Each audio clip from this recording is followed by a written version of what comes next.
Today is a very, very fancy, but relatively simple chicken casserole.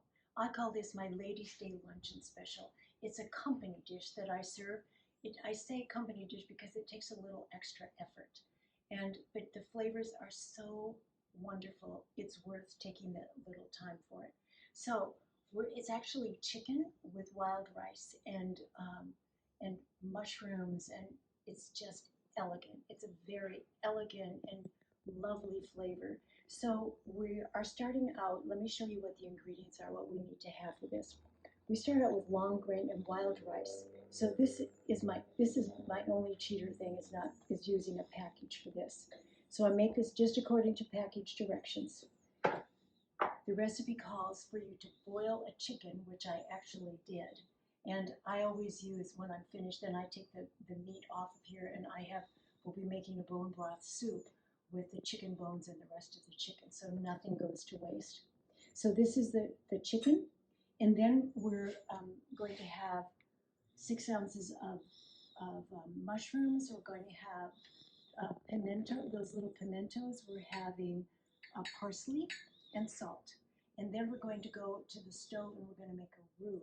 We're going to make a thick sauce with flour and onions and and then we're going to add cream to it. So of course this is going to taste delicious. So all right, let's go over to the stove and get started with the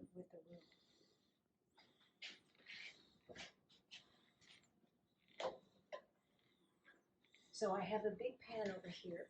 I have a quarter of a cup of butter that I've melted, and I put a half a cup of onions with it. You know, when you're making a roux, which is a fancy sauce or a gravy, you don't always put onions in, but this one does call for, the recipe calls for onions, and so I just thought we would just add it right here in the roux. So we're going to get the onions just a little sauteed here. And then when those are sauteed, we're going to add a quarter of a cup of flour. And again, I have gluten-free flour, and that's going to be really thick. So that's when we have to stir a lot to make sure, again, it doesn't get lumpy. And then we're going to add 1.5 cups of chicken broth, which, since I already boiled the chicken, this broth is right from the chicken broth right there. And then I have 1 to 1.5 cups of light cream. Right here we have half and half. Sometimes I use whipping cream, sometimes I use a combination thereof. Okay, now I'm going to add the flour. Now you don't have to use a really low heat when you're making a roux, because again, the flour, you don't never want a flour to taste raw. If you're making gravy when you've done Thanksgiving turkey and so on, having the flour done well in here is really important. So, all right, so that's looking actually quite good already. I want it to be not raw and to be melded together. Then we're going to add the cream. This is half and half. And here is our 1.5 cups of chicken broth.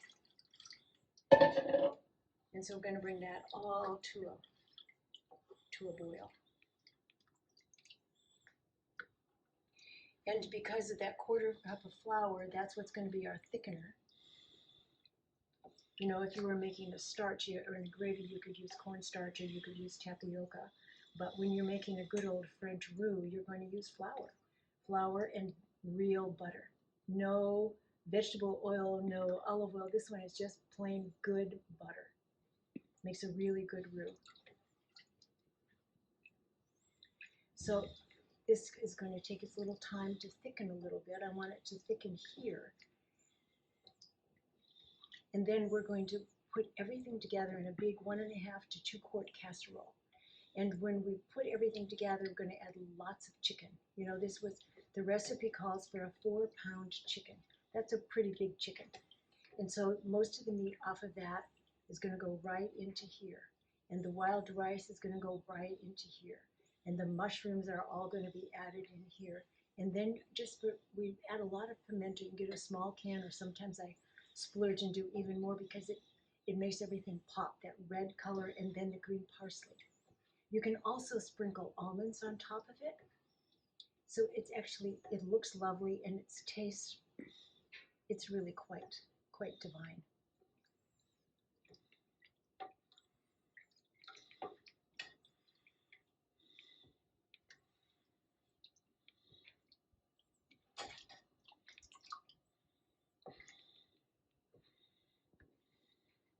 I love making gravy after we've done all the turkey. You know, it takes hours.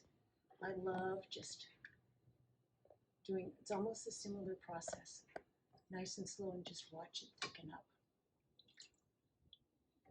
You know, in French cooking, this is the basis of, it was called a roux, R-O-U-X. And whether you do a bechamel sauce or a béarnaise. All right, so now our roux is ready. And just take a look how nice and thick it got. I ended up adding just a little bit more flour to it. So it looks like a beautiful white gravy, and it is. Now I'm going to mix all of these ingredients together and then transfer them to the casserole dish. So we have lots and lots of chicken, a very hearty meal. You might have seen my dog just walk by. He was very interested in all of this.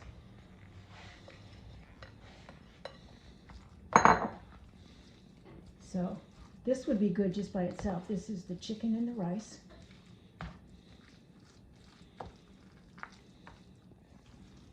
And then we're going to add our mushrooms, 6 ounces of mushrooms, 2 tablespoons of parsley, 2 tablespoons or more of pimento, and a little salt. Then we're going to stir all these up. The pimento makes a little, and the parsley make it pretty colorful. The flavors are very delicate. When you have this, the light cream with it, and you have the light cream just makes it, well, it makes it rich, and it is, so it's quite a delicacy. As I said, it's been one of my favorite company dishes for years. I can always count on it. There you go. And I said the modern version or the quick way would be to substitute Campbell's soup or something. No way would I ever do that to this. Okay, so now we're going to transfer it. Here we go.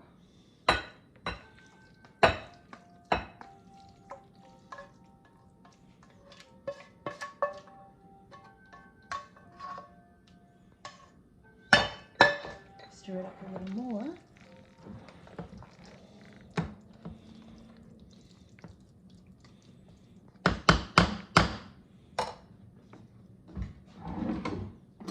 So just have the little, sometimes I'll take a little extra pimento and just sprinkle it on top, and then you could use some nuts. And then it goes in the oven for 30 minutes. And I think we'll just do that, and then I'll meet you for our fabulous taste test in 30 minutes. See you soon. Are you ready? Here it comes, fresh out of the oven. Ooh. Yum, still bubbling. Beautiful, beautiful to look at.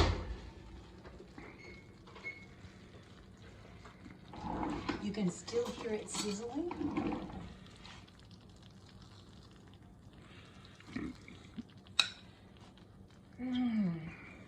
As I said, this makes a lovely dinner for when you have guests and you want something reliable and a little bit upscale.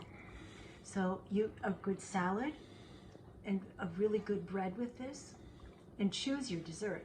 You could go pretty wild on the dessert, or you could have something quite traditional.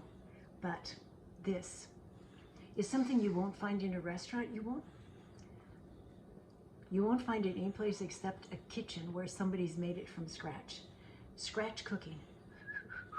Let's see.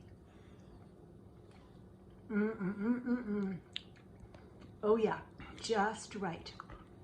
There's a reason why this is a favorite of mine. It's consistently delicious.